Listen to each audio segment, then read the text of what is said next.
All right, chat. Let me know if you guys can hear us in the stream there. I see my mic is picking up. Tyler, do you mind saying something for me for the stream here?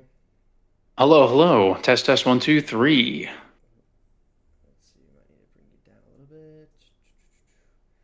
All right, stream. Let me know how that sounds. Check, check, check. Testing. One, two, three. Oh, look, Kiosia. Kiosa. See, I've never had to say it out loud, but I recognize names. I recognize, I'm up here, but you're down there. Yep. I recognize names.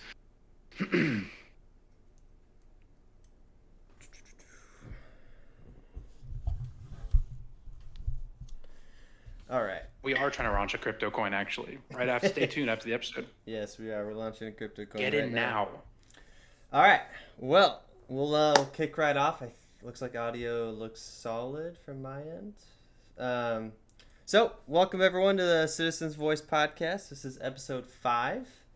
We got Tyler Price with us. And for those who don't know, does a lot of tech content, is on Twitter, which is where I know him from. We've conversed on there a little bit. I think you have the Camaro, right? I think that's where we initially Yeah. spoke. Is you had your Yep. Camaro. Um, so we initially connected when I saw you had a really cool car, and I reached out and I was telling him how much I love the car, and then we've kind of been following each other for a couple months now.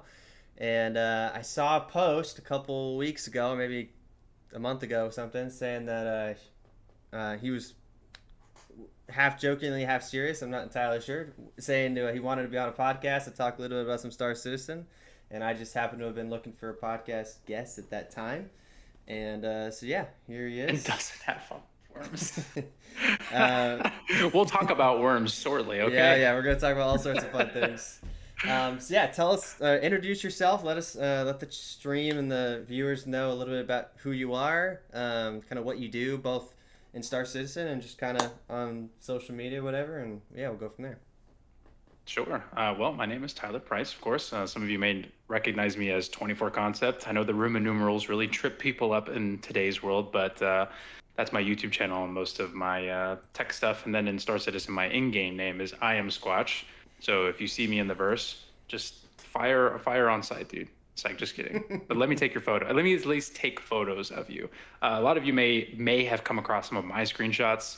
My Twitter page is definitely not Star Citizen presenting, I guess. So it's my history with Star Citizen is a little bit weird because I'm not a Star Citizen content creator like a lot of the other folks are.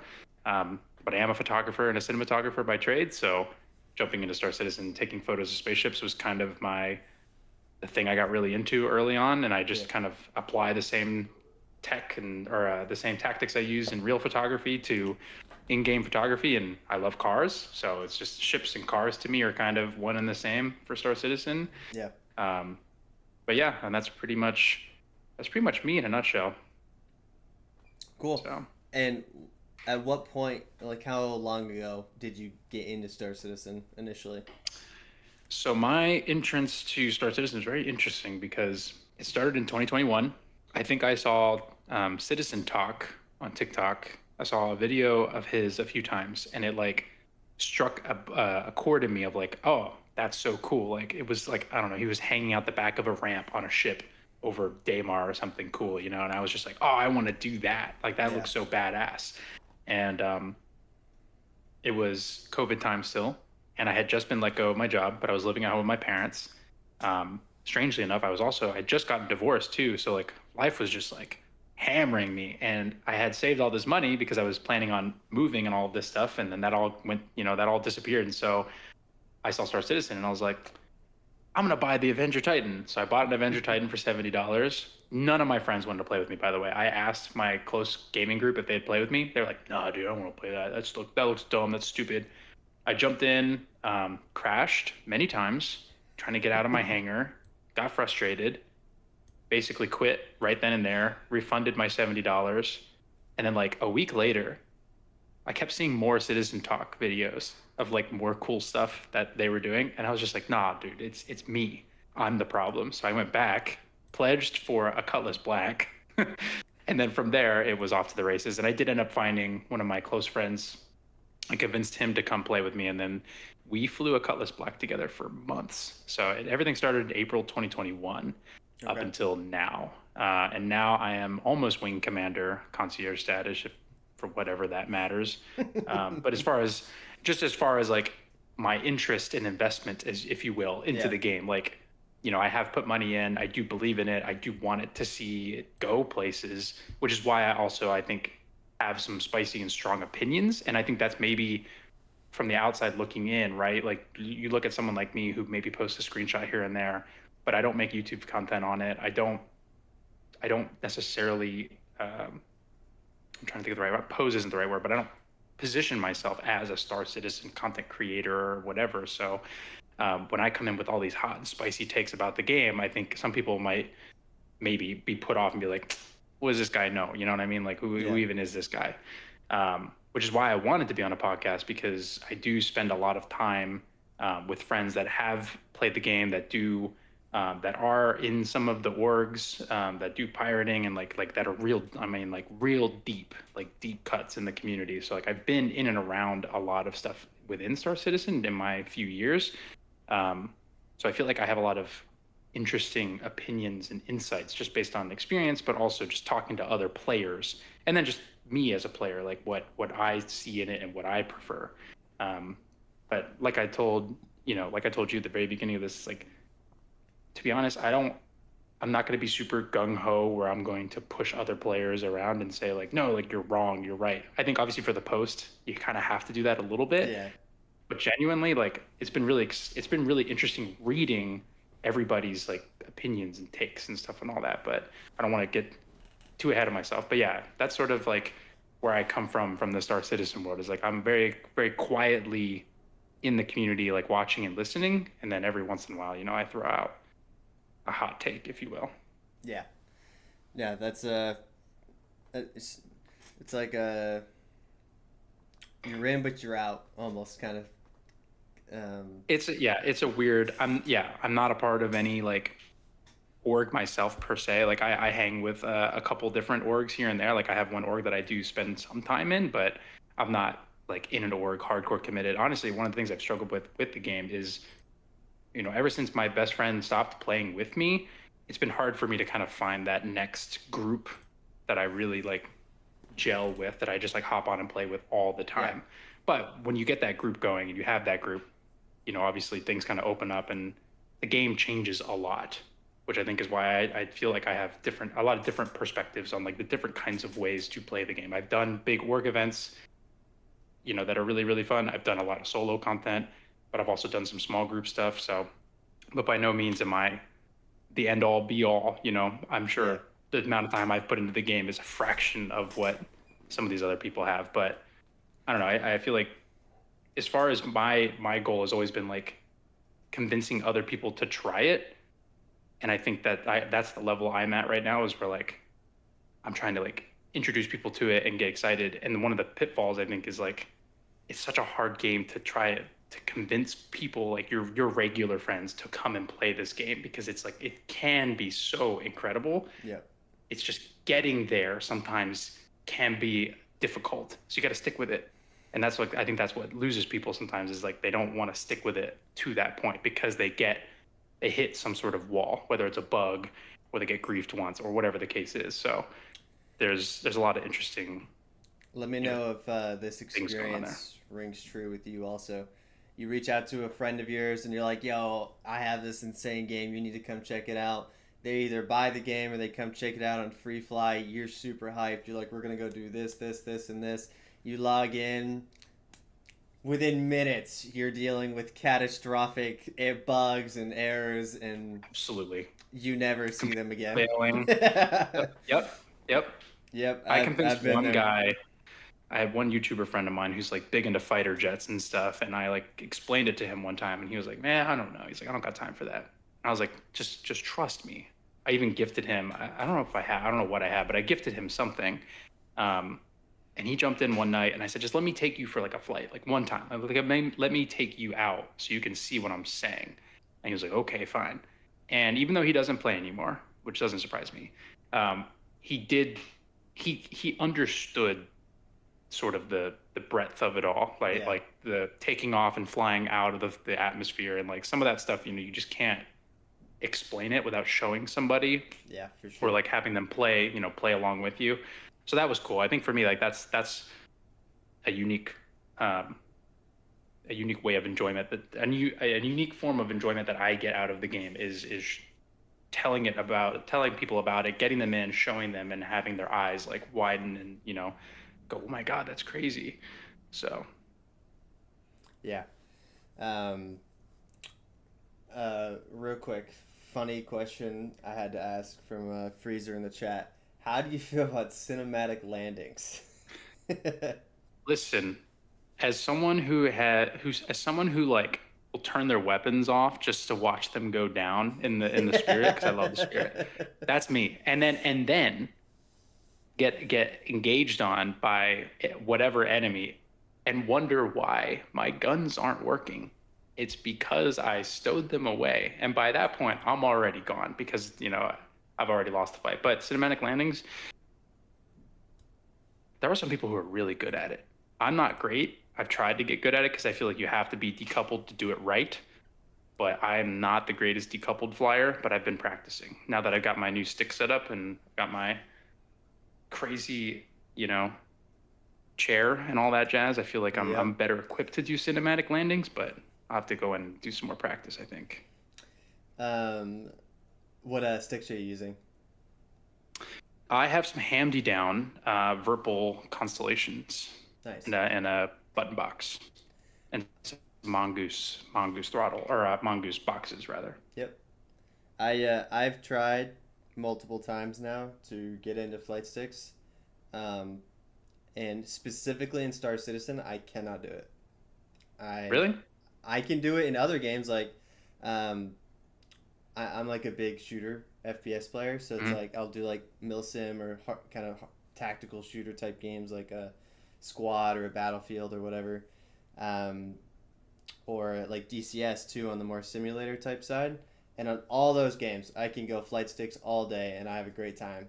But on Star Citizen, just something about being in an open, like multi 6 degrees angular, of freedom. yeah, like just the degrees of freedom, just I cannot wrap my brain around it. And I am I've probably put 30 or 40 hours into trying to learn on sticks, and after 30 to 40 hours, I am like multiple levels down in the skill totem than I am on mouse and keyboard. I don't know what it is. I can't do it. Yeah, I feel that. I bought Logitech. I feel like I did the natural progression. I bought Logitech X52 sticks Yep. with the throttle, HOTAS. Did that for a long time. Love that stick. Um, then I upgraded to the X56, which was kind of more of the same, just a little more upgraded. And then I did get so I had VKBs gifted to me weirdly by a friend that got them from CIG. So he got them from CIG. He said he didn't need them. He was like, "Do you want them?" I said, "Yeah." So I took them, and between us, I kind of like the VKBs more than the Virpils, but that's just me.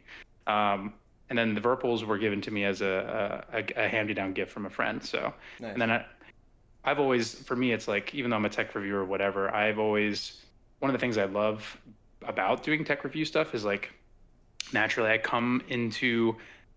have a lot of gear, right? Like I get sent laptops, keyboards, stuff like that. And like one of my favorite things sometimes is to be able to like have good friends that like need a laptop or they need a keyboard or some sticks.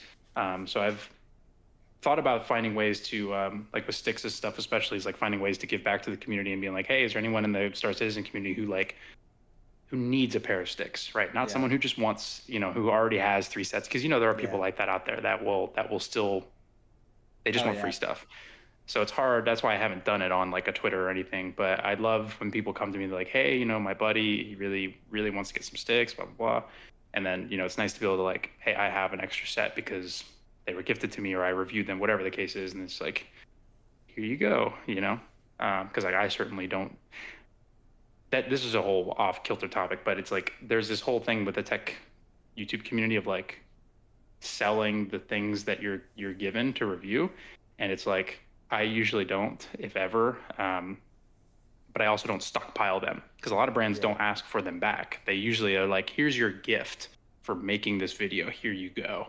And you're like, thanks, I don't need this laptop, but I guess I'll have it. And then, if I've got a close family friend or a family member that needs it, then I'm like, here, you take this, because I Yeah. don't need 5 laptops. But anyway, that's besides the point. All right. Well, let's get into kind of the reason why we're here, I think, and start getting into some of the more juicy topics. Um, so I think I think we're going to hit on three major topics today for the viewers who are listening, so you can kind of feel out how this episode is going. But um, earlier, you and I were talking. You mentioned that you wanted to bring up ship design. I think, or ship.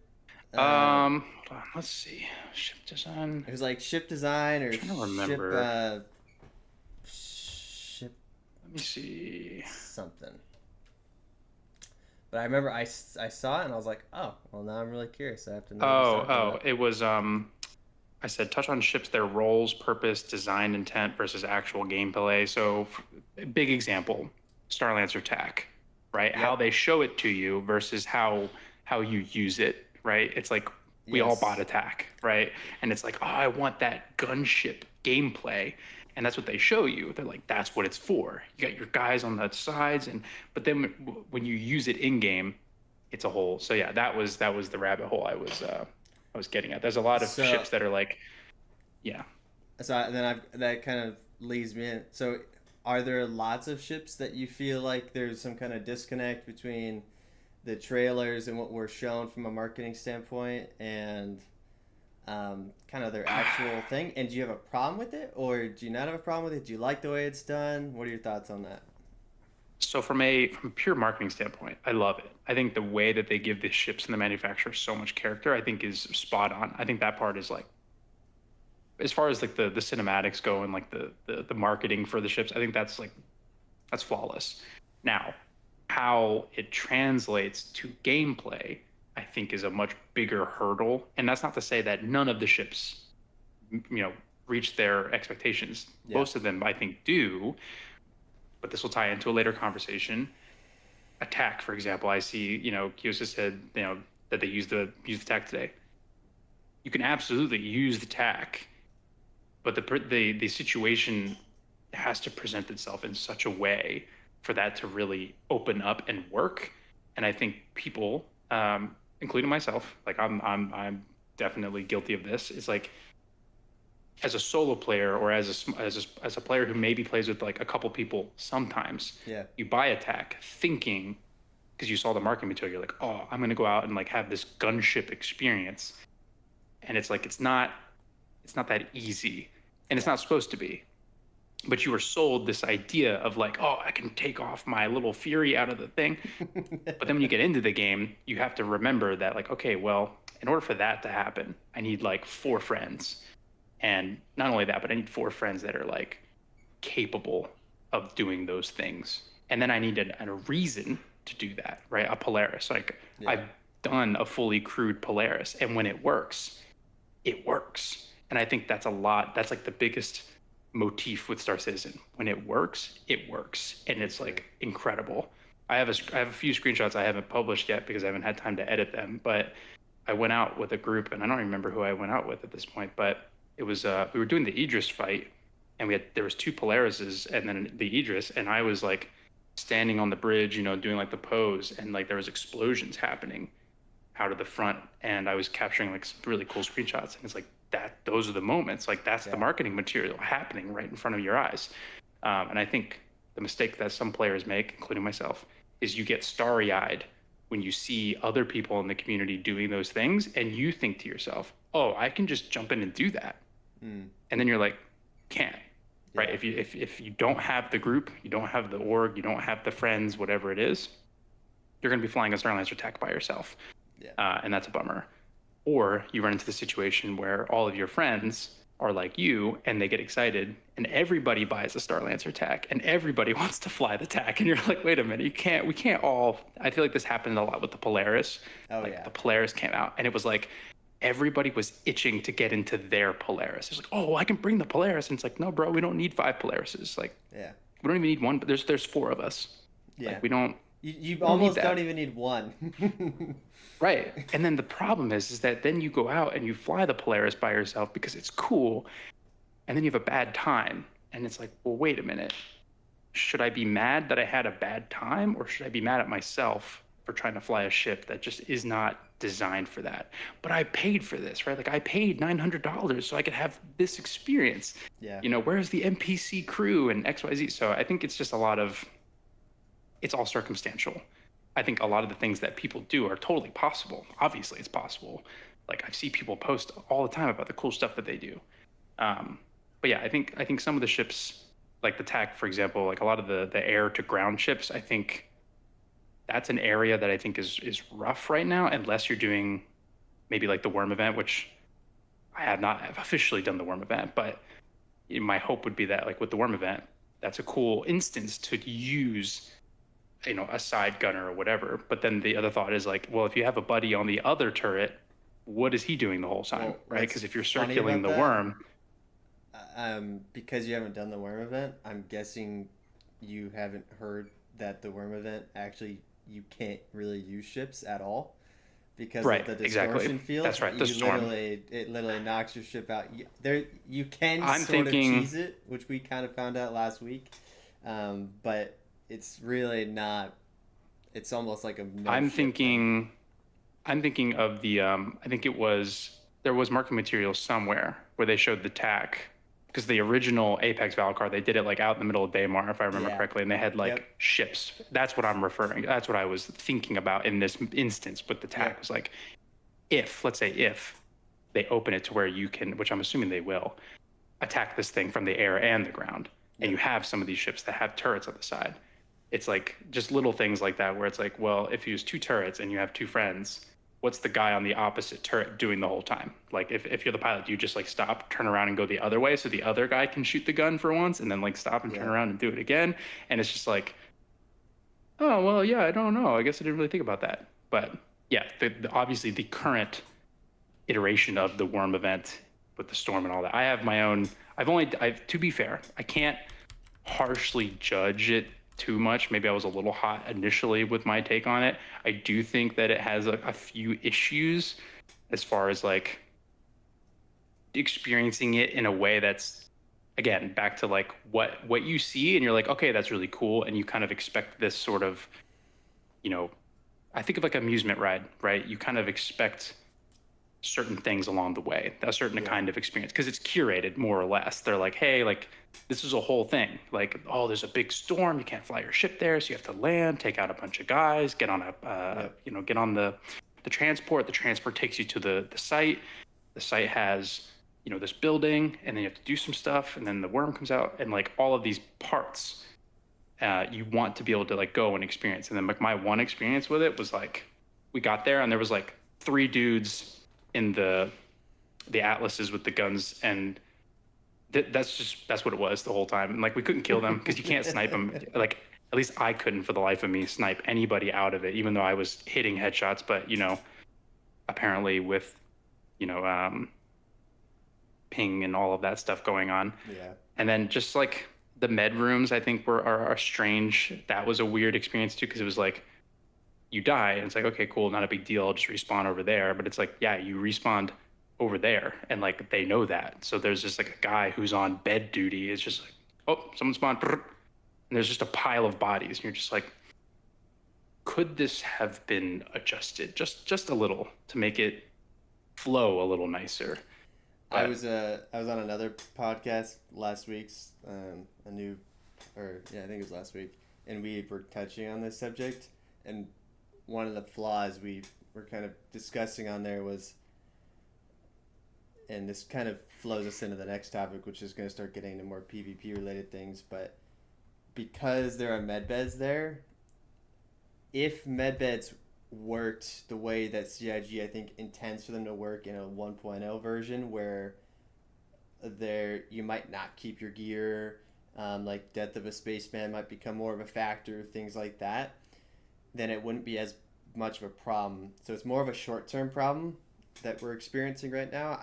I'm guessing, um, but right now. It does really suck. Like you're gonna come in with a squad of people, maybe 4 or 5 people, and one or two of those people are on medbed duty while the rest go fight a worm and have a great time. And it's like, well, that's not fun. It's just a weird thing. And I want to be, I know a lot of people have gone to the site and there's nobody there. I get that. I don't think, at least I'm not saying that it's just constant, like some PvPers down your throat, like trying to just like come for you. Like, I don't genuinely feel that way. I don't feel like I log into the game and someone's just after my ass.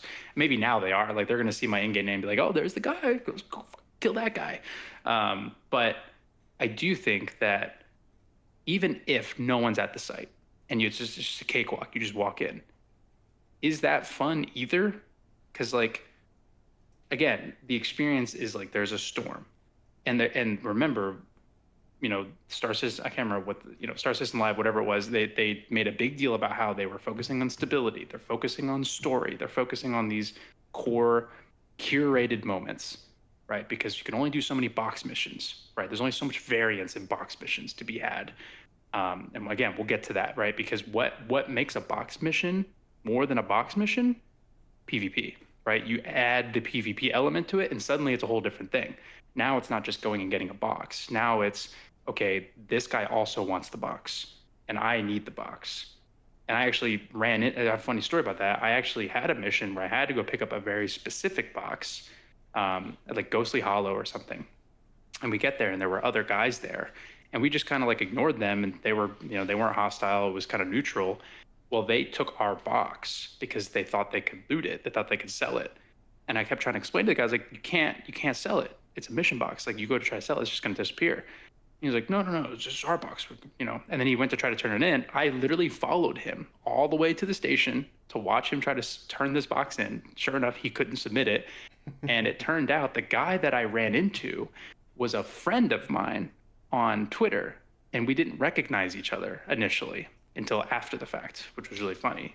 That's funny. Yeah, I think again, back to this whole, they're pushing really hard for curated content, sort of these story beats to happen. And all of these things are, this is all part of CIG's part in developing the story around the system and around Stanton and Pyro and whatever. This is the stuff that's supposed to give you something to do beyond just delivering boxes, right? It's supposed to give you purpose, give you some meaning. And that stuff, I think, it has to start existing for people to not be so bored. Because I say this all the time, right? I say, like, boredom is what kills games like Star Citizen. It's boredom that makes people do really crazy things, which is great. Like, I'm not saying that's a bad thing, but as far as like the solo player experience, or like, what some people signed up for was this universe that's living and breathing to an extent. If you don't have the content, if the curated content's not there, you're gonna get bored. And if PvP players get bored, that's when they start doing really crazy stuff. And that's when the PKing, or whatever people call it, the griefing, that's when the griefing starts, because it becomes a game of, I wonder, right? And when you start having that thought, that's when, it's like, could I inject people in an armistice zone with medication and make them so that they can't function? Yeah. Like, I know Griefer.net was doing that for a while, where they had, they would just inject people in armistice zones so they couldn't play the game, basically. Yeah. And it's like, ha, ha, ha, it's funny. It is funny, sure, I get it. But if you're a new player, right? Is that a fair experience for a new player to come into? It's like they just want to play the game, and they can't. Yeah. They're in the safe zone, and they're still getting affected by players. And so this goes back to my point about how PvP is fine. I love that. I think pirating's great. I think PvP is great, but there has to be consequence, right? Again, we talk about risk and reward all the time. If Joe Schmo wants to go mine his fucking rocks, go let Joe Schmo mine his fucking rocks. But if you go pick on Joe Schmo for whatever reason, there should be consequence. Whether Joe Schmo turns around and kills you because he's packing, or because the crime system actually works. The fact that no one cares about having a crime stat, like having a crime stat is just like, whatever. I'm just a wanted fugitive. Doesn't matter. Yep. And like, sure. How many times has someone actually come to claim your bounty and it's been like actually a pain in the ass? Probably not that often. Sure, again, it probably happens and it's probably annoying. Joe Schmo better carry that thing on him. And that's the other thing too, is I think PvP players who come into this who have high gun skill, who are very like good at dogfighting, right? They're very mechanically good at the game, and that's what they're there for is the mechanics. They just expect that that's the norm. They're like, well, we'll just get good. Like you just need to be able to defend yourself. And I agree with that to some extent. Some players just they're there for the mining experience. They're there to mine or to scrape or to hole scrape. They're never going to compete with you. You know, it's never going to be an instance where you pull up on them unexpected and they're in a salvage vehicle and you're in a Hornet. Yeah. And it's like no matter how good they are, they're not going to beat you. You know, Yeah. they're there with their pants down and you're there just dumbfiring on them. You know, so I think that's an instance where it's like, why would a player want to do that? And yes, again, back to what I was saying. I'm not saying it happens all the time. I'm not saying that it's this constant problem, but it is a problem. It does happen. And it feels like shooting fish in a barrel sometimes. The fact that tomorrow some kid could sign up to play Star Citizen, jump into the game day one, and just be as lethal as someone who's been playing for a year. That to me feels strange. That'd be like, I'm going to use WoW here, and maybe it's not What the do you right mean by example. lethal, real quick? Lethal, just in the sense like I could get a gun and jump into the verse and just go shoot people if I wanted to. I could just go cause havoc Gotcha. pretty easily. You know what I mean? Like it doesn't. I don't have to be a certain level. I don't have to have a certain, power level. You know, a lot of these games are gated in the early stages in that way, right? You couldn't make a brand new character jump into World of Warcraft and just go kill people that are just trying to like do level 1 quests. Yeah. But you can in Star Citizen, right? I could stumble across a player that has less than an hour of game time who just got in their ship and took off and they're doing a box mission and I just happen to find them. Oh, hey, there's a guy. Shoot, shoot, shoot. You know? Oh, well, go try again. And I think while that's fair game, right? The game allows it. It is fair game. That's not, in my opinion, that doesn't make sense from like a gameplay perspective. Like if the crime Design system standpoint, worked the way yeah, like that to me feels like a gap. And I'm sure they're working on it, they're fixing it, whatever. But I think that's where people get frustrated. From the PvE side, that's where people are frustrated.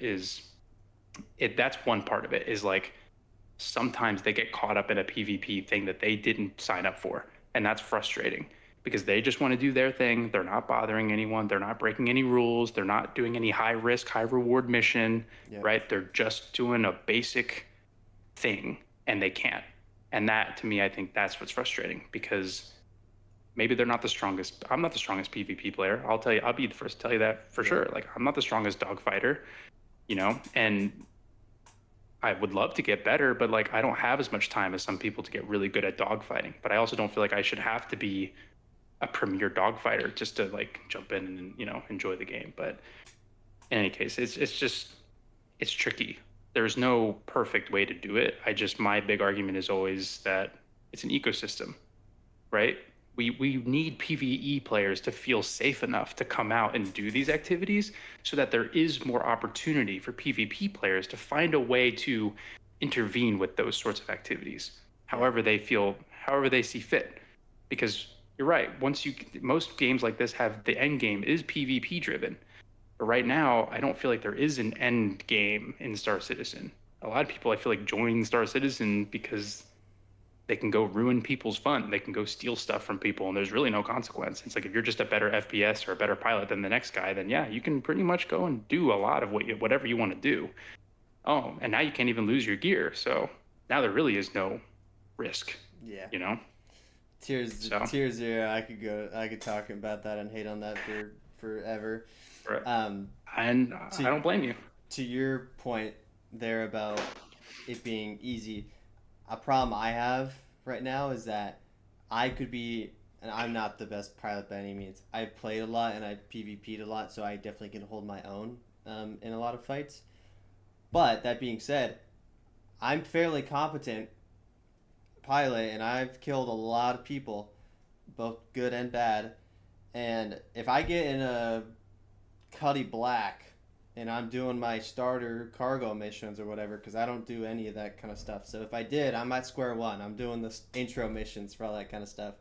And someone rolls up on me in a Hornet with even moderate skill. Maybe not like a new person first week or two, Sure. but Someone like me who has sticks, knows how to put nose on target and, you'll lay kill down some me. fire. You'll kill me because the way that the ships are designed and whatnot.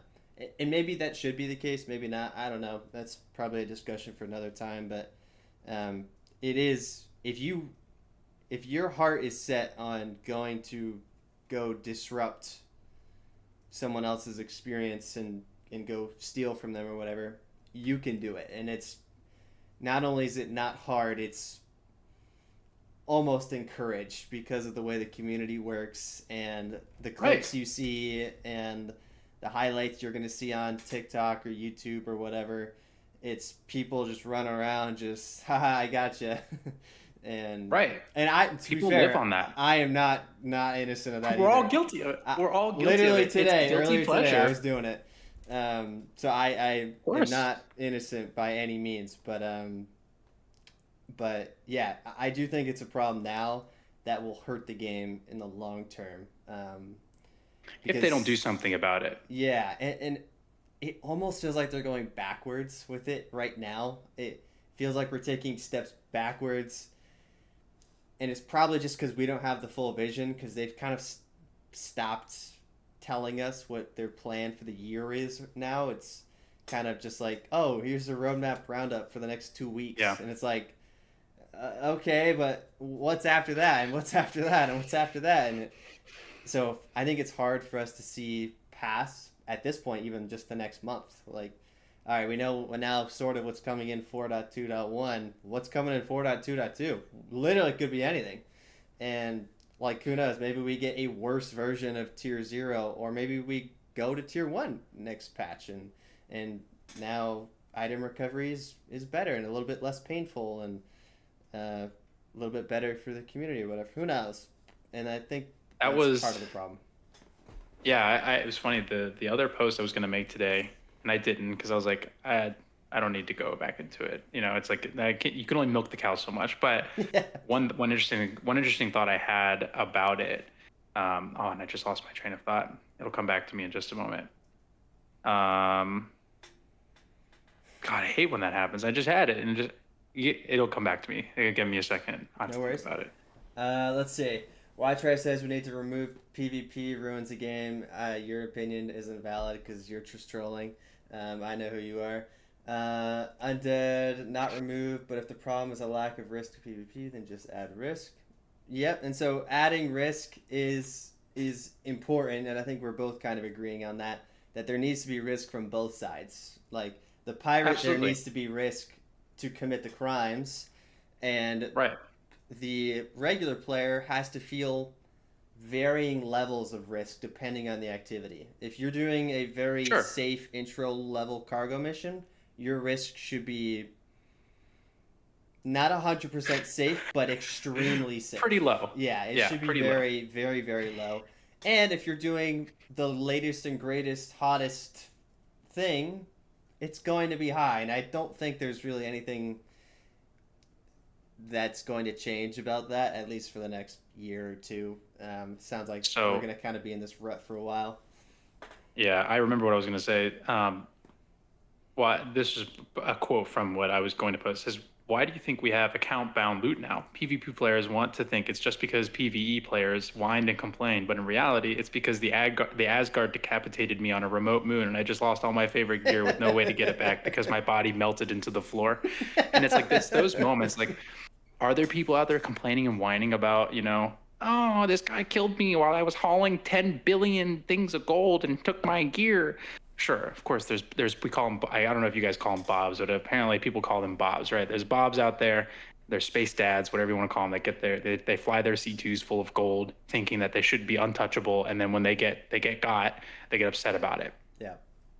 I'm not defending those guys, first of all, but when it comes to the item recovery and the loot, if you've been in an Asgard and you've been taken out by the little door thing on the ladder, Yep. you know what I'm talking about. Nothing is more frustrating because if you're like, I'm like hybrid RP. So like, I used to get like real into the RP because like I just want to live my little space fantasy, right? Like let me pack my clothes. I like to take my helmet off in space stations. Just dumb stuff. I put my Yeah. weapons on the weapon rack. Just dumb shit, right? But it's there. That's why I like it though, right? I Yeah. do it because Same. some guy designed the weapon rack. So I'm gonna put my weapons on it because I think that's cool. But in any case, the amount of times that I've spent an hour gathering all my things, grabbing my weapons, going to my ship, kind of putting stuff, loading it up, I take off and either hit an invisible asteroid, I get griefed by somebody, or pad rammed back in the day when that was a thing. Any of these other things that happen, and you're just like, well, I had set aside a couple hours to play tonight, and I just wasted 90% of it because the game decided I wasn't going to play tonight. So for me, even though T0 sucks, I will admit I don't think that that's the way it should be. Yeah. Um, that in of itself is like redeemable, recoverable loot. I think has always been a thing that people want, but my take on it has always been, and I posted about this a while ago too, where it's like you should be able to claim your gear for a fee, depending on what the gear is, and if it's limited or if it's some sort of like highly rare looted gear, then it's gone. And I think that's again back to the risk reward, right? But if you paid for it on the pledge store, I think the reclaim should be free because again, that's like you're pay to win. You still got to wait for it, Yeah. but you've already paid, right? What But do if you you think got is an gear, acceptable time frame to wait? I Like for don't me, know, I right? want it to be far. Like if I lose something that's supposed to be high value, make me wait a week to get it back. So it scales. So you think it scales, right? Like so Yeah. if it's good gear and the game has like a table somewhere that like rates all of these pieces of gear, now we're getting into like a real looter shooter, right? Where loot has value Yeah. beyond just what it is. And I think that's one of the unspoken things in Star Citizen is like when you're deeper in the community, you start to know like, yeah, no, this gun, this vault, especially with Wicklow being out now, it's like some weapons and armor is rare now. It's Yeah. not identified as rare. It doesn't have a color, right? It's not blue or purple or orange like it would be in any other looter shooter, but fundamentally it is. And it should probably be treated that way. Now, it doesn't, maybe they don't have stats tied to them like most gear does, but as far as the community is concerned, right? You see a guy wearing the Wicklow, special art, was it And Arden or whatever, with the Antium tusks and set. everything. Yeah. Yeah, and like you see that and you're like, that guy worked for that. Or if you're like my buddy, you stole it. You know what I mean? And so like that's the Or kind you of bought gear that it, like if you because that's what or I you bought do. it You buy from player or you bought traders. it. Yeah. There you go. See? And so it's like if you lose that gear, maybe you are waiting much, Yeah. much longer to recover that. But if Morozov, right? Standard Yeah. issue Morozov, maybe that's immediately recoverable upon revive because it's just standard issue. Yeah. And maybe we do see a loot system in the future where it's like standard issue is like your common, and then it goes all the way up. That way, players like me who want to just go out and deliver my boxes in my executive gold armor, sure, you want to kill me and take it from me, you should be able to do that 100%. If I go out there wearing my gold armor and you as a pirate go, that's nice and shiny, I want it, then go take it. That'd be like me walking down the street wearing a gold chain in a bad neighborhood, you know? Not that I'm condoning that, but you know what I mean? It's just Yeah. like in this game, it's like, oh, you're gonna walk out here in your gold venture suit? Okay, well, it's mine now. Yeah. I love that. I love the idea of that. But then I ask myself, like, well, if someone kills me and takes that, should I be able to just get it back again and make a clone of it? Because now people are going to dupe it. Yeah. And if you can sell it, right? Because my next thought was, if you're a pirate, you steal it and then you sell it, and maybe that's your loop. That's your game loop. That's what gives you purpose. Yeah. Well, then you're going to find people who are going to take advantage of the system. Again, Oh yeah. boredom kills these kinds of games, right? If you get bored with everything else and if there's nothing else to do, you're just going to start finding ways to dupe stuff, break things. And that's great right now because the state of the game is in that state where things are made to be broken, but what is the long-term fix for that? Because you can't trust that the community will just abide by the rules. They never Like will. it's just not Yeah. going to happen. Yeah, people are going to dupe. If you can dupe, they're like children. That's what kind of what I've learned over time. It's like people online are children. It's like It's silly. The cargo duping that happened a few patches ago, like why are people doing that? Like why do you need 3 billion credits? Yeah. I mean, but that's what's fun to them. Breaking the game is fun to them. So, There was I don't know. a period about, I think, 2 years ago, because I think I joined. Actually, you and I have very, very similar stories about how we got started in Star Citizen. Literally the same thing. Citizen Talk on TikTok. I saw his TikToks and I was like, this game looks sick. Um, Gotta try it. yeah, and I gotta try it. And I think that was also in 2021, maybe like early 2022, but kind of around that time frame. And back then, the game was significantly worse than it is now. Dude, And 316 was a different time. yeah, and I knew because I come from a strictly PvP background, extraction shooters, survival games, those kind of things where loot is key. And back then, loot just didn't really mean anything. So once I kind of felt burnt out from like, okay, my stash is already more full than I'm ever gonna use. A lot of this is just like I have 100 sets of Morozov. Like, okay, that means nothing. Now what? And so then exactly what you said is where I turned. I started coming up with, okay, well, I'm going to have fun in other ways. How can I go figure out how to do this, and this, and break this, and do that, and kind of cheese this mechanic and cheese this one, or combine this cheesy mechanic with this cheesy mechanic and create this game busting mechanic, whatever.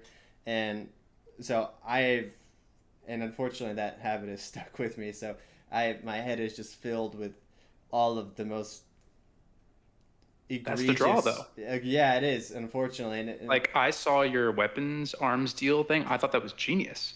I love yeah, that because that's not something that CIG could have programmed per se, right? Like that yeah, just would have had to have happened, and it did, and it created an incredible situation. That stuff is the stuff that we want that. yeah. But the problem is that you're using that power responsibly, I would say, right? As far as I'm aware, you're Publicly. not using it. Yeah, like your intent is not, oh, let me go. I'll never forget this guy back on what was it? What was the station over Crusader they got rid of? Olisar, Port Olisar. Olisar. That's right.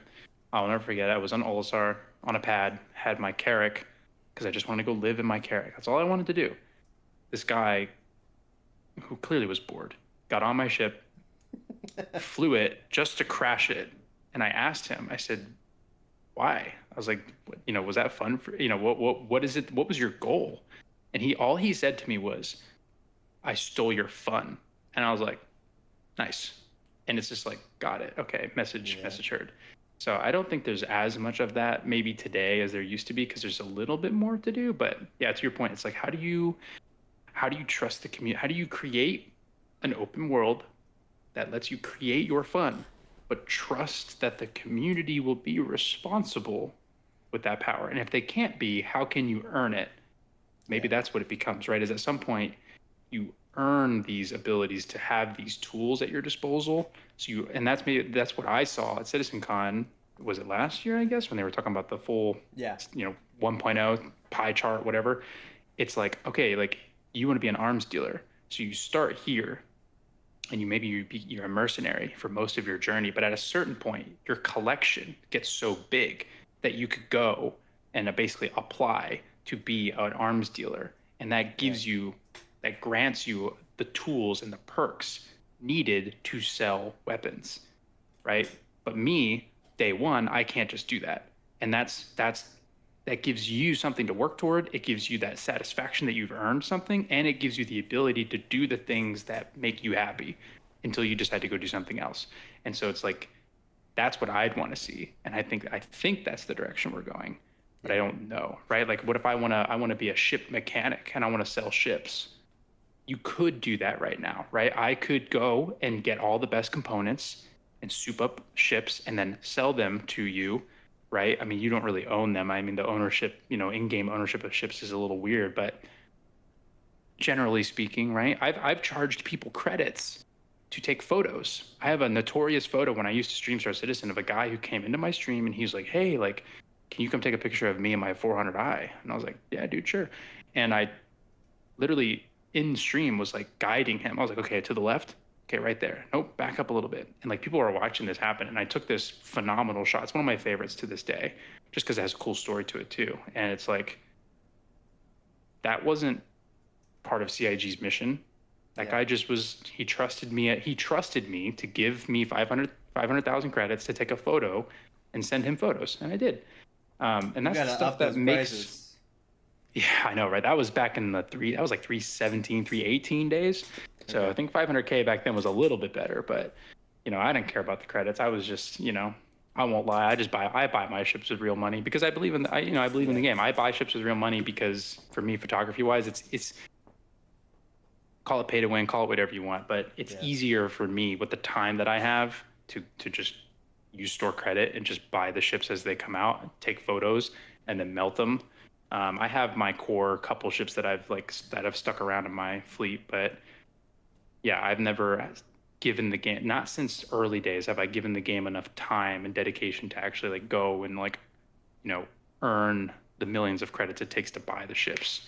And I want to. I wish I had more time to do that. So I'm I don't know. cursed It's with that now because of the arms dealing and stuff that I do. I mean, there is nothing in this game now that it's out of my reach in 3 or 4 hours of gameplay.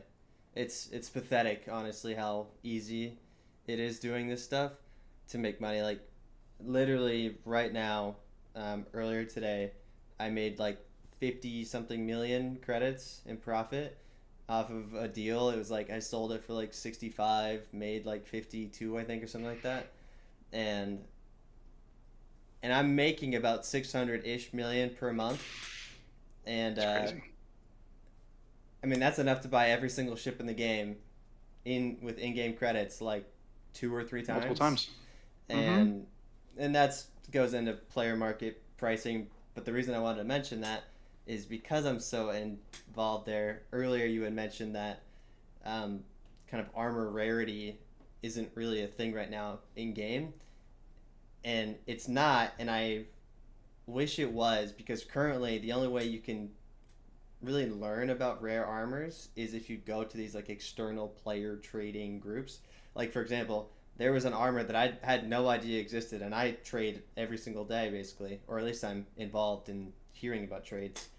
And Citizen of the Verse, who I'm sure you're familiar with on Twitter, Mm-hmm. Mm-hmm. um, Yep.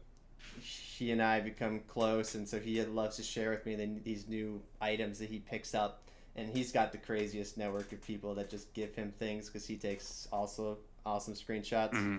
and so literally yesterday or 2 days ago, he was like, "Oh, look at this armor! I've been going for it forever, and it has I saw it. I saw like that post. 0.05% chance of spawning, or whatever, on an NPC," and I was like, "Oh, that's sick!" Like it's not really anything special. It's just like a true def armor which you can get at a store, but it just has this cool little emblem on it, and that makes it rare. And I'm like, I want to see that come in game. Like I want that to be something that a player can like look up in a database and be like, if I find that, I've struck gold. And currently, Mm-hmm. there you don't know that. You could It's like literally a be sitting bazaar. on, yeah, you could be sitting on some of the most rare items in the game and have no idea. And for Mm-hmm. another example, one of the people in our chat right now, Primo, he found a Pico ball the other day. Um, those Yep. are I also found a pickleball a long time ago. fairly rare. I've been playing this game for like 2,000 hours. I've never found one. Um, Really? yeah, I've never Found found one. one. I have And photos of it, and then I lost it. My ship broke or despawned or something, and I lost it. But I yeah, had one. and it's like Primo, I don't think realized what he had at the time. I kind of mentioned it to him. I was like, "Oh, that's super rare. That's super cool and exciting." And I don't think that he saw that and was like, "I just struck gold. Like this is awesome." And He said he and shat his pants, which I believe, honestly. um and yeah, so I wish that rarity kind of meant was an in-game mechanic somehow. Yeah, I think it's really cheesy how some games do it, where they do like the kind of like this like, magical glow around something. It's like, oh, this is green, this is blue, this is purple, this is gold, and gold is always the rarest and best. Top. But I do think it, even though it seems cheesy, it does provide a lot of value. Like, you know, when you get something gold, like, you get filled with this excitement of like, I just got Mm-hmm. this awesome item and Mm-hmm. awesome thing, and that just doesn't translate in this game right now. There's just nothing Nope. like that, It's unfortunately. like if there are any Destiny players out there, the first time you encounter an exotic engram in Yeah, Destiny is like that sound. It doesn't hit as hard as it used to, like OG Destiny, like yep, beta Destiny did. When you got an exotic like Monte Carlo, which is still my favorite gun in any yep, video game ever, dude, I wanted the Monte Carlo so bad. And I originally got the game on Xbox, so like it wasn't available. It was back when like only the PlayStation could get Monte Carlo. And it was like this leads into my whole thing. You touched on a good point. Like exclusivity is severely lacking in today's world, just the world, yeah, not just video games, but just like the world, right? We've somehow moved away from exclusivity, and like instead, it's all about inclusivity. Which inclusivity is, in my opinion, it's not the same as exclusivity. It's not the absence of exclusivity, and vice versa. Inclusivity can still happen, and there can still be exclusivity, right? yeah, Inclusivity, as far as exclusivity is concerned, it's about access. Everyone should have the ability to earn the exclusivity, yeah, right? If you've gone the paces and you've done the things and you've jumped through the hoops, you should get access to the exclusivity, right? Otherwise, you just have to work for it, and that's what makes something valuable. Is it's something that someone else can have. And so, to your point, like right now in Star Citizen, there's no database for anybody to really know what's rare and what isn't. It's really just a matter of your own perception. Oh, I've never seen Artemix armor, for example, right? I've never seen yeah, that. That's so rare. And it's like, well, Artemix armor is, you know, yeah, rare kind of ish. It's like it's cool, but it's definitely not the rarest, right? Like only people who are like in like, to your point, like that are in trading and really have seen every asset in the game really know what's rare because they've yeah. had to do the math. And I think that's what's cool about the community is that there's so many community tools like Urkel and like all these other tools that have come out that, just really passionate people have built. And it's sad because those sorts of things can only exist in the state of the game as it is today. Yeah, in the Because absence of ultimately, our current design. yeah, at some point you would think that something like Urkel will just exist in Star Citizen in some fashion, or it'll be provided by We hope. CIG in some fashion.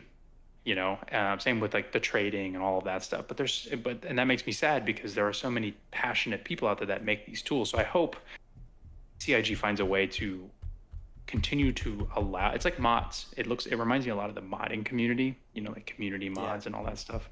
Um, I think there's a good way to do it where the community can still mod again within boundaries. Because the game needs that. I think it's what keeps a game alive after a certain point. yeah. Being able to have these different player tools and things that were developed for the game. So it's a big can of worms, and it's just like, man, the new player experience. Like you think about all these systems and these things, you're like, oh, you're like, we get excited about certain things, but then you have to go back a step and be like, what's the new player experience for Star Citizen right now? Like, what is that like?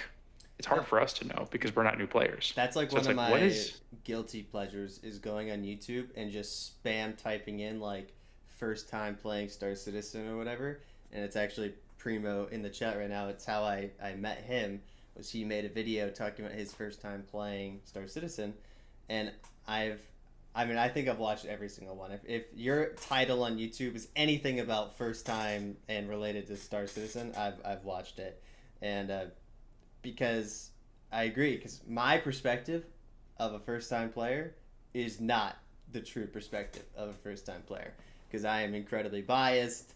Um, I've just I've been playing too much to be able to relate to someone who's truly new anymore. I can't do it. So I try to my like my live good friend. vicariously through them. Yeah, and I miss it because it's funny. My good friend, I was talking about the pirate. I got him in, believe it or not, the story. If you guys find Easy Tune on Twitter, he's pretty. I guess at this point, he's pretty well known in the verse, like as a pirate. People know, like people see his name and they go running. I guess from what I understand, like he's you know how it is. Like certain PvP players, you see them enough, and you're like, oh, I know that guy. Oh, this guy's Yeah, in yeah, this yeah. server. So if you know Easy Tune Envy, he's a good friend of mine in real life. And I actually got him into the game because I stayed at his house for Thanksgiving one year, and I was telling him about it, and he was like, "Yeah, I know about that game. I'm not gonna play that." He was a big Destiny player, and I came over his house with a MacBook, and I set up the MacBook next to his computer in his office, and I loaded Parsec. I remote desktoped into my PC at home in Maryland, and I convinced him to try it, like genuinely try it. The first 6 hours, I think he learned how to get in and out of the cockpit. And he like, I looked at him and I was like, "So what did we do all night?" He said, "Well, we got in the ship." And I said, "Exactly." I said, "But did you have fun?" And he was like, "Honestly, yeah." He's like, "I want to go do this now." And as he was discovering all the things, the openness, right? Like we went to Jumptown and we were selling drugs from Jumptown. That was like one of the first things we ever did. And I think he just really fell in love with that criminal pirate. He's like, "So wait," you could see him like putting the pieces together. Like I Yeah. could go and steal somebody's loot and then go take it from my, and like the aha moment, as I call it, kind of Bing. like happened.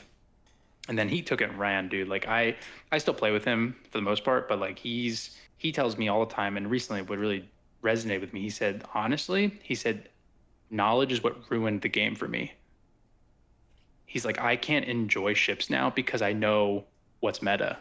I know I agree. what is 0.5% better, right? This laser cannon or this repeater or these missiles or this setup, right? These components, he won't fly anything that isn't meta. He can't. He literally can't because he knows that if he gets caught, he's at a disadvantage. And he says it ruined it for him because now he only flies like one, two, three ships. Yeah. And like he wants to enjoy other ships, but he knows they're not good. He knows like just the stats wise, like they're just not there. So he says, obviously he enjoys the game. He plays it every day or whatever. But he says like one of the things that ruined it for him is just too much knowledge. I mean, that's this game. This game will ruin it for you if you know too much. I feel like. 100%. I could not agree more. Um, I've gotten lazy now, but I have been at that stage before where I'm like, yeah, like why would I fly anything other than my F7A Mark II Hornet with full NDB loadouts or whatever? And it's like I'm gonna Right, use the size 2 Rattler missiles because why use anything else? These ones are just the best.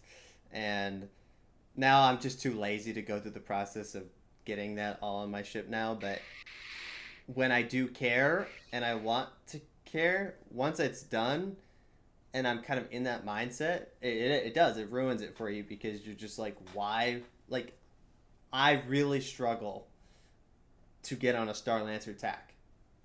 Because why? it's a Why? cool What? ship, and you Yeah, want to love it so bad, but like you can't. exactly. And it's It's like, just not. It's not there. I want to be in an AC 130 in Star Citizen. Like, that sounds awesome. But why would I do that when I can just have me and my 4 friends instead just be in meta Hornets and just zipping around the verse, killing everything? And it does. It ruins it for you a little bit. And you kind of have to, like, almost just block out that portion of your brain and just kind of Hmm. be like, I just Just don't do it. care anymore in order to enjoy those things, which is a sucky experience to have. And um, that's and I think that's what brings me back to like the whole like this is why PvE, this is why I say Star Citizen's a PvE game. It needs to have the PvE content to make to like excite you and to show you what's what's what and what's capable of doing what. You need missions that require, you know, vehicle transports. You have to fly an Asgard and drive the Nova tank and use the Nova tank. Yes, if you were just in the persistent universe, you could just use an A1 and just bomb it, yeah. or an A, or whatever. And same thing, right? I could just it's the same thing. Why would I use the Nova tank? That's exactly it. It's like you need to be put in a scenario where the Nova tank really excels and makes sense. And then, suddenly you have other ideas and now you have maybe more of a use case for it. Or maybe you don't. But at least you as a PvP player, it forces you to turn. I think the worm event's a great example of this. the storm. Yeah. They physically, other than cheesing it, which you Yeah. guys have seemed to figure out, but for most of us, the storm is the perfect excuse to do it their way. And Agreed. their way is, again, it's the amusement ride. It's the rails.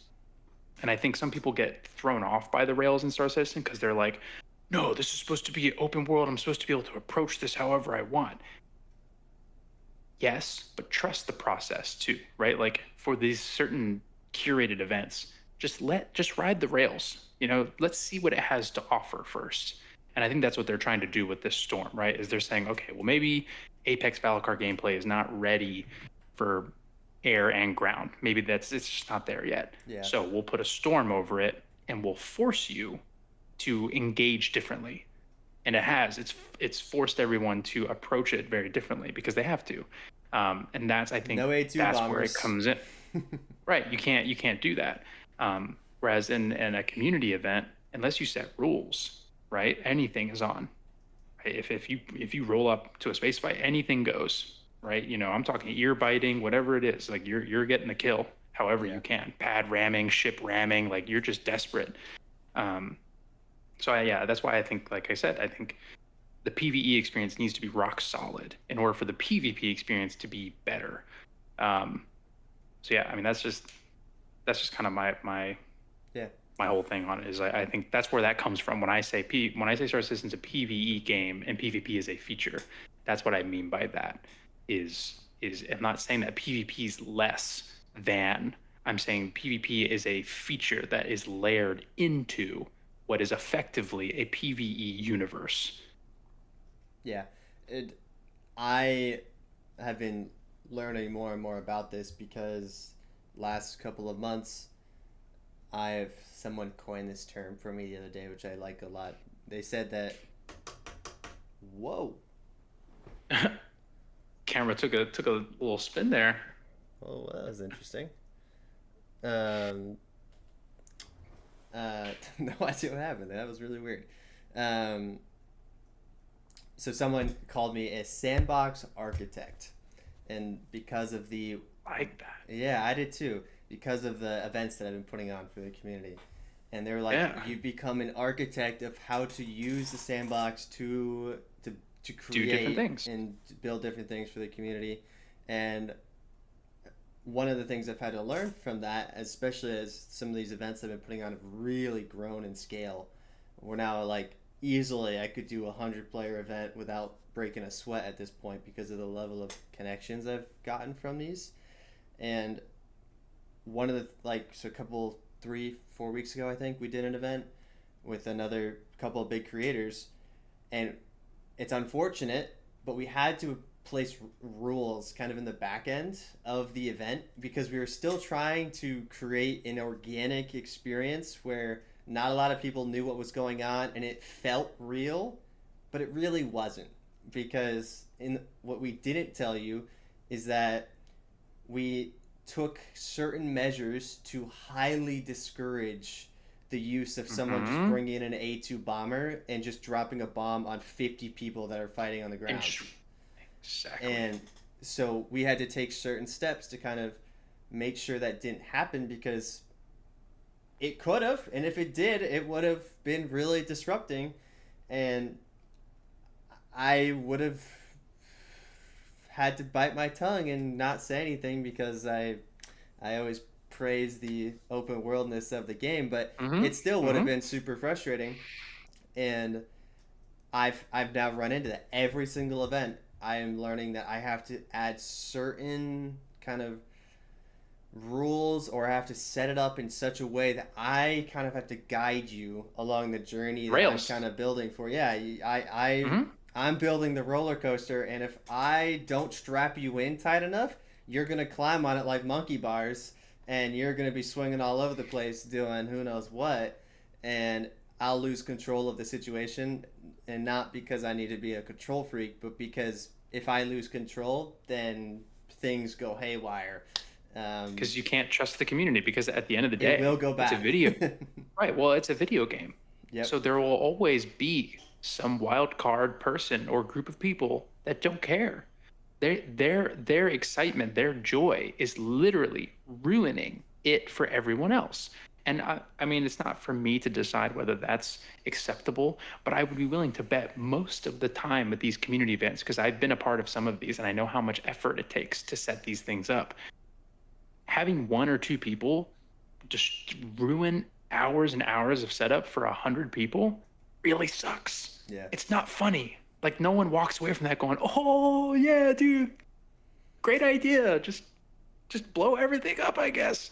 Yeah. It's like, but to your point, it's like you have to bite your tongue at that, because if you didn't say that and you're praising the idea of this open, and so I think you're touching on what I'm saying is about PvP is like, I'm not saying I don't want PvP. I'm not ever saying that it's lesser than or it needs to be completely sanctioned off per se, right? I've only said, I mean, look Yeah. at contested zones. Contested zones wouldn't have to exist in the form that they're in if the community could be trusted to do it without the instance. The instance is Nose downing there. into the contested zone.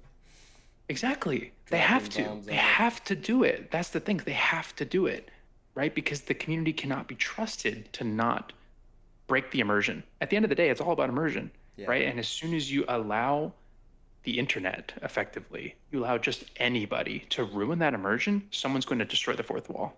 Yeah. Just because. And that's the sad part. And I think that unanimously, I think, is what most of us can agree is what we don't want in our PvP, Yeah. right? We want our PvP to be open and free, but we're all adults here, hopefully. So we want some level, there has to be some box somewhere, right? There has to be morals or something, Yeah. or else it's no fun. If you don't have any sort of structure or anything to it, it's just genuinely not fun for anybody. But so yeah, I think you make a great point there.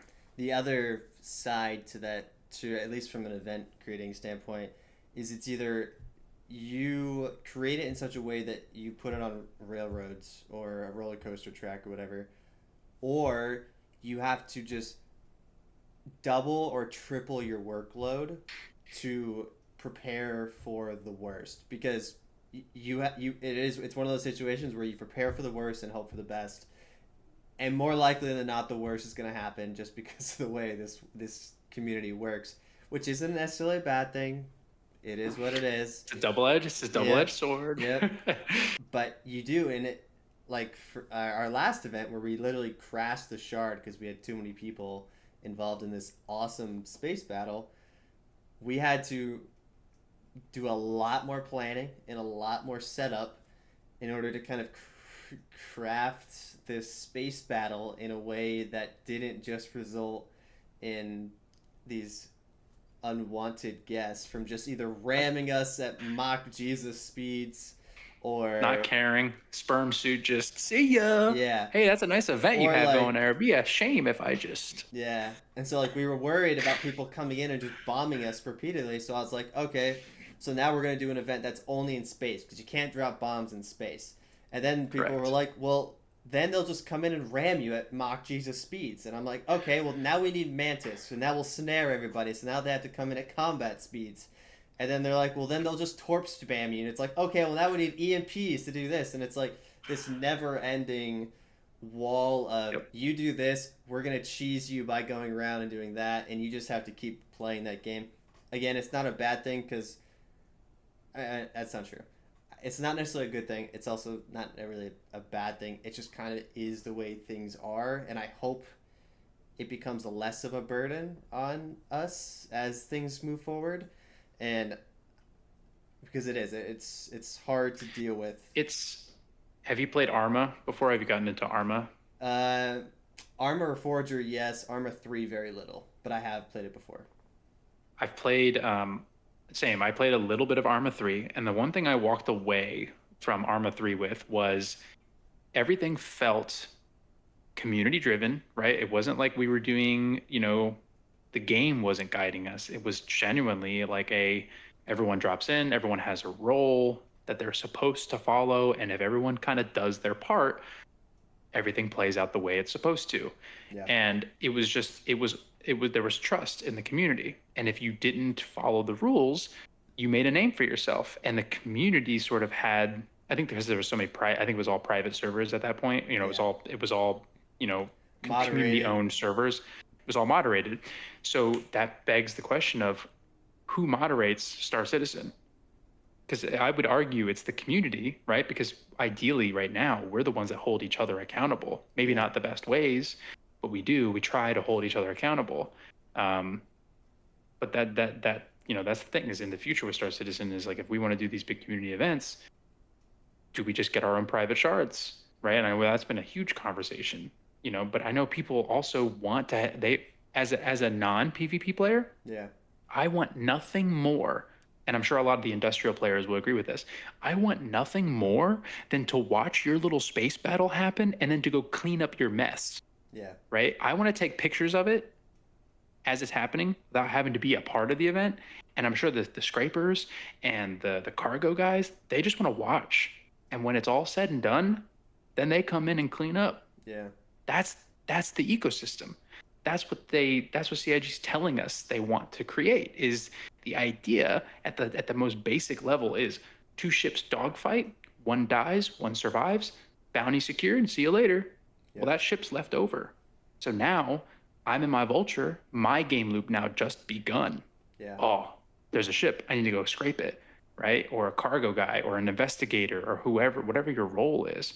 The bounty hunter has already done their job. Their loop ended. Now they're going to go start another one. Yep. But we can't have that organically occur until the community is held accountable. That's what I keep saying about the crime system. The crime system needs to be more punishing than just sending you to Klesher. It's like Which can Eve, be right? cheese Eve so has easily. that. You can get Right. out So of Eve cluster in has seconds. that. Exactly. So Eve has this accountability built in, right? You lose your shit. Like, you lose your ship, it's gone. So there's huge risk and reward there, which I think a lot of people in Star Citizen, that turns them off because that's a little too much, right? That's a little too risky. So how do we find that balance in between, where there's community moderation, where we're holding each other accountable, and when there's bad eggs, they get punished, Yeah. and that's their choice. And it sucks, but unfortunately, the way these games work is majorities win, right? So if the majority of the player base says, yeah, no, this is the way we want to hold people accountable, I think CIG should be like, yeah, cool. You guys want to be able to, you know, I'm not saying kick or ban people. I'm not saying it needs to go that far, but there needs to be something, Yeah. right, to discourage these griefers, as it were. I think we've basically kind of sectioned everyone out, right? You've got your PvE core players, you've got your PvP core players, you've got your mix, but then you've got your griefers, right? Which is funny in a YouTube video. Like, it's funny to watch people getting griefed, but it's never fun to be the one getting griefed. And I think that's just the human nature in us, right? When you watch your Instagram reels or your TikToks and you're watching those crazy videos of like drama, right? Yeah. People, humans are just drawn to drama. And I know that there's tons of drama in this community. And so griefing is a part of that. And it's like, when you're the developer, when you're CIG, you have to look at that and go, do we want our game to be associated and to support and encourage those things? Yep. Because that's not a great look. So, you know, again, I think majority rule. I think CIG should let us vote, right? Like, do they allow griefing to stay in the game, or is griefing one of those punishable things where it's like, hey, griefing is this. We've defined it. I talked about this in my one post where it's, or I actually, this was in the post I didn't post. I said it needs to be more clearly communicated and defined both in game and out of game, so that there are understandings. Like, I know with Arma and some of these other community-based games, you can read a server rules. It's no different than joining a Discord server Yeah. and reading the rules. But if you don't follow those rules, there are repercussions, and that's what keeps people in line. That's the only way you can have an experience like this and have it actually function, I think. I don't see it happening any other way. And then maybe I'm wrong. Maybe there is, you know, but it's tough. Yeah. It's a tough spot for CIG to be in, because I think we're at that pivotal moment where something has to happen at some point here soon. Because people are getting, at least in my experience in the last few years, I feel like people are now more disgruntled with this whole PvP and PvE and this looting and this, that, the other. I think now is the hottest it's been in a long time. I so think I'm it's interested to see. I agree. I do think it's hotter now than it's been since I've been following the game. I think it's not just because things are getting quote unquote worse. I think it's also because the game is getting more popular. Like the player count is growing substantially, even in the last like 4 years or so. And so you're seeing more eyes on it, and by more eyes on it, you now have more people who care and who will listen to you when you start to complain or give your thoughts and opinions on these things. And you also just have more people out there who are now joining the community and for their first time are now like, oh, I'm now seeing these problems that you guys have been talking about for a decade, and I just joined a year ago, and now I see the problem too, so now I'm going to talk about it. And then you're going to have all the veterans come in and fill the comments and be like, oh, I've been saying this for 5 years, or I've been saying this for 7 years, or whatever. um, and then you also have people like I do this multiple times on my Twitter. Well, I'll just post something because I know it's rage bait. I'm just impression farming, um, and uh, and so you have people like that out there too. And I think that happens a little bit on Spectrum also. And I avoided Spectrum. I haven't been on Spectrum. I don't I either. should be on Spectrum and like posting and like actually helping, but like to be honest with you, I don't have the time. Like I wish I did. Yeah, Um, and to me, to truthfully, the reason I wanted to like come on a podcast somewhere is because I have these conversations with people. You and I could have had this like I've been around long enough to where like I've jumped into, the r/Star Citizen Discord and just like played with random people. yeah, I've had this conversation with tons of people. Like this isn't a new thing. Like I've shared this sentiment with many people I've come in contact with, but it's never been put anywhere, you know? yeah, And so like that's why I was like, man, I just want someone to bring me on a podcast. Just like let me just ramble my nonsense and maybe someone will resonate with it, maybe they won't. yeah. But like I feel like it needs to, if it's not already out there, which I know my sentiment's already out there, but it just needs to be put out there, I need people to hear it. So Yeah, for sure. Um, well, for the sake of time, I think we'll start to wrap up. We've been going for an hour and mhm. a half here. Great conversation, though.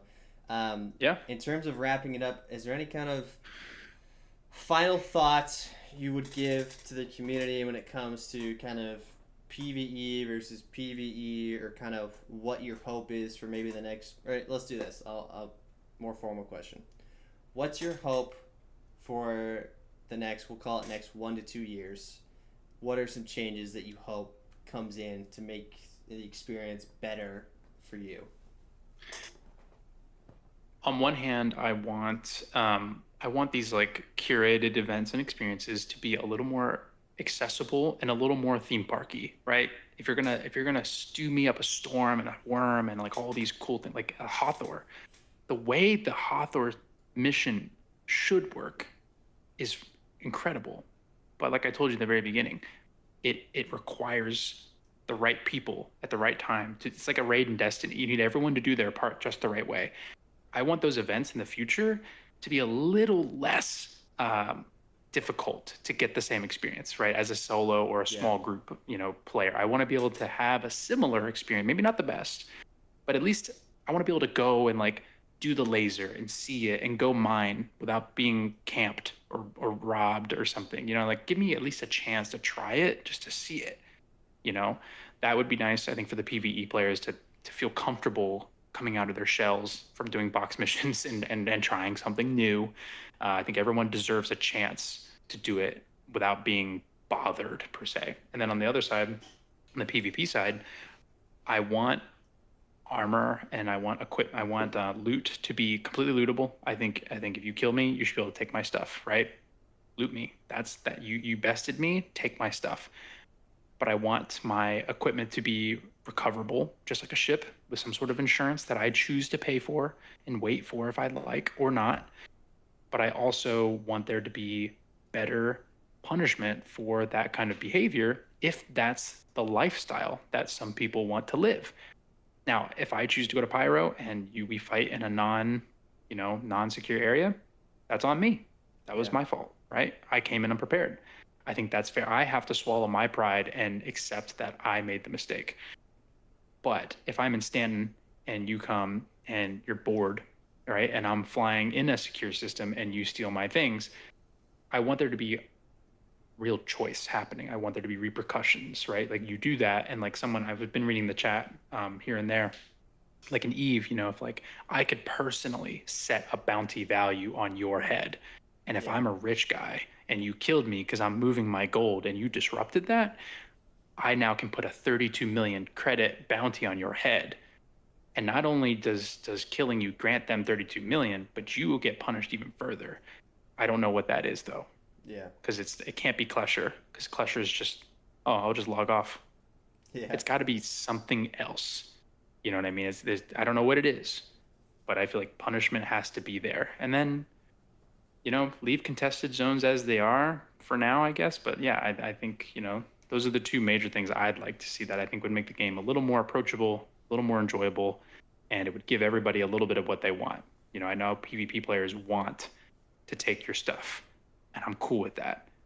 But if I've opted and have earned the right to pay to recover it, let me recover it. Who cares? Why does the PvPer care if I go and recover my armor? Unless their true goal was to ruin my experience, which I don't know if CIG would smile upon that and go, that's what we want players to feel. We want you to go ruin that guy's fun so he can't play the game. Yeah. I don't think that's what they want. I think they want everyone to get a slice of what they're looking for. Sure. But again, maybe I'm not deep enough in yet, but we'll see. No, I think all your points are 100% valid. Will everyone in the chat agree with them? Who knows? Time will tell. But I think all of them come from a place of logic and make sense. Context wise, I think it makes sense. And I agree with pretty much everything too. Maybe not exactly my kind of thoughts on the same thing, but I agree for the most part. Like your points are valid. Maybe how you would implement your different ideas for things. I think I would make some tweaks here and there because I'm PvP Sure. biased, but And that's important. It's yeah, important to have that perspective. It can't be designed by one side. It yeah, has to be again, this is where the community really starts to matter and that feedback matters. yeah, It's compromise. You get what you want, I compromise, and you compromise, and we both get a little bit of what we want. And that's what's going to make the game function, yeah, as a universe. If that's what we want. If the community genuinely wants a living, breathing universe with an economy and all these things, we have to compromise with each other. We can't just draw a line in the sand and be like, okay, PvP over there, PvE over here. That I don't think that's the direction. But if we're all going to continue to act that way, that's what we're going to end up with. yeah. So a funny story to wrap us up here. You had mentioned being able to place a bounty on somebody, and you can't do that in game, as fun as that would be, but you can do it in Discord, and there are external ways of doing that. And so, really funny story is when I first started playing the game. I was probably 3 or 4 months in, and I was really starting to dip my toes into PvP more frequently, and I was like, I'm gonna try pirating out for the very first time, and I also was getting into what I call kind of intel gathering or spy stuff using like alternate discords and paying off people to kind of give me information on what's going on in the community at the same time. And so I happened to come across, I think at the time it was like, I think it was a C2, and and he had it like just full of like weevil eggs and gold and all these really valuable things, and I managed to steal it from him. He like landed at a spot and just finished loading it up, and I had snuck onto his ship, and he took off. And while we were in deep space where there was no comm array, so I wouldn't get a crime stat, I managed to kill him, took the ship for myself, went and sold it all, and I made about 5 million credits from it. Most exhilarating experience as a first time thing. Incredibly fun. Mm-hmm. That guy was very upset, rightfully so. And I just so happened to have just started paying somebody to kind of be a spy for me. And he happened to be in a Discord that this guy was in, coincidentally. And he saw that he put a 5 million credit bounty on my head in his Discord channel. So anyone from his Discord could claim it, and as long as they had a screenshot of my body, I guess is what they were doing, he would pay that person 5 million credits. And so I was like, we have an opportunity here to cheese this so badly. And so I told the spy, I was like, you're gonna come over here, you're gonna kill me, and you're gonna screenshot it and then send it to this guy. He's gonna send you the 5 million, and then you're gonna send half of it to me. And we then set it up and submitted it all through, and this guy ended up paying my spy 5 million. He paid me 2.5 million, and I was like, I'm a legend. This is Star Citizen. Yeah, dude, this is this, and then that's that moment where you're like, this is Star Citizen. Yeah. And it's like, we don't want that to go away. Like, Yeah. I want to be so crystal clear for anyone ever listening to this. It's like, I don't ever want that to go away. Yeah. The hard part is, as if you're CIG, how do you Balance it. control it? Yeah. Right. How do you balance it? How do you control it so it doesn't, to your point, doesn't get out of hand? Because at some point, if we don't hold each other accountable, CIG is going to have to step in and do some stuff that we don't like. Yeah. And that's already starting to happen. So that's kind of my call to the community to be like, hey, hold each other accountable, dude. Like, you know, go do your thing. But like, if someone's being kind of a dick, maybe like pull that guy aside and listen, bro. Like, yeah, reel it in a little bit, because we keep, going this route. We're going to continue to divide each other. And once we're divided, that's when CIG is like, okay, guys, here's what's, they're like the parent in the situation. They're gonna be like, okay, if you guys can't get along, we're gonna put PvP over here in this room, we're gonna put PvE in this room, and nobody wants that. So that's why, yeah, that's my final advice for the whole world. Not that anyone should, has to listen to me, but that's, I want to see more of that, because like that story, I put it in my post. I think one of my posts, I was like, everybody has a war story, and that's like one of your stories. And I love that. There's no other game I've played where people have genuine stories. Not because the game, right? We could all play the same story. Like when we all play Squadron 42, we're all gonna, oh, do you remember that part when this happened? And do you remember that part? And do you remember this part? In Star Citizen, the Persistent universe, it's like a legit war story. It's like, dude, this one time. And like, that's my favorite thing about this game. And if you separate it too much between PvE and PvP, that's going to go away.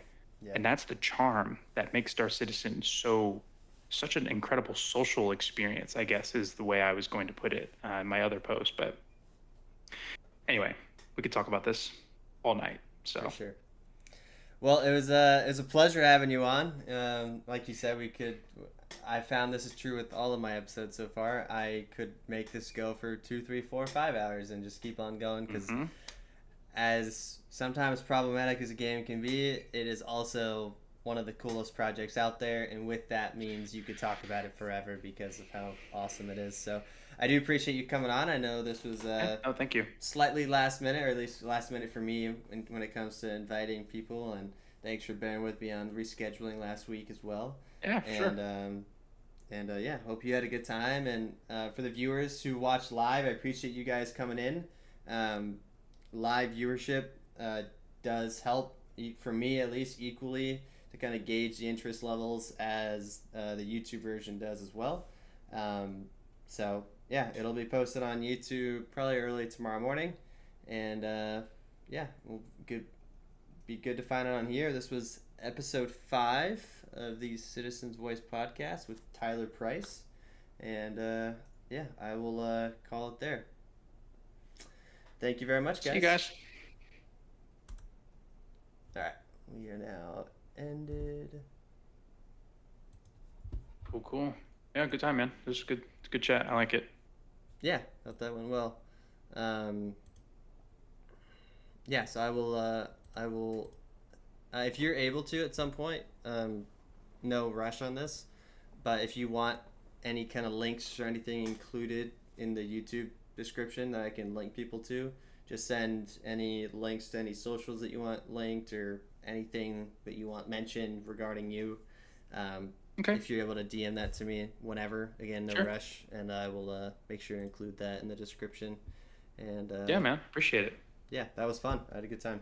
Yeah, dude, seriously, thank you. This was super eye-opening and insightful, and yeah, I'm excited. It makes me want to go play the game. Honestly, if I had time, I would be, I'd be jumping in right now. So yep, I appreciate it. Thanks for answering. And dude, seriously, like, if I can make I'm really trying to fix my schedule so I have more time to play. But like next time you do like Arms Deal or any like major event, I'd love to like try and come and capture photos or some Yeah. video or something like So it's a really that's where I can fun serve. You know? citizen of the verse. That's how he and I connected. Was he started seeing the events and he was like, "Can I just come and take pictures?" And I was like, "Yes, Hell you yes. can." Yeah, dude, if you want to get a photo team together, like I've chatted with him back and forth on Twitter a whole bunch too, so it'd be cool to get like a little photo team together and you Yeah, know, yeah, it's again, it just adds more layers to your little structure for your events, huh? for sure, and I love it because that means people post screenshots Mm-hmm. or like last event we had 5 different YouTubers make a video on the same event, and Sick. so then I got to go and like, oh, look at that, my name is now in 5 different YouTube videos, Mm-hmm. and then you have people who post screenshots and other things. So for me, it's just as helpful as it is for you guys, and also I just hope it's fun as well. That's really the ultimate goal, is just hoping these things are Yeah, man. fun. No, We I've had been one for looking to get into tomorrow, more. uh, Shit, but tomorrow. literally during the podcast, the YouTuber who I've been working with, Hippo, he canceled on me. So now we're Damn. not doing it tomorrow, which Well, is if anything, not good. a bummer. Yeah. Yeah.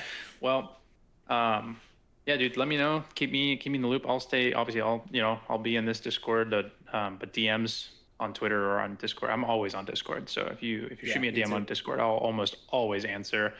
Um, and yeah, this was great. I appreciate it. I'm gonna go get some food. Check on my girlfriend. Make sure she's sleeping peacefully. Her Yep. nerve blocker wears off tomorrow, so she's not feeling any pain right now, but Ah, tomorrow she will. So, yep. alrighty, sir. Well, I hope you have a great evening, You and as well. I'm sure we'll talk soon. Thank Yes, you. sir. Have a good one. Yep. Bye bye. Bye.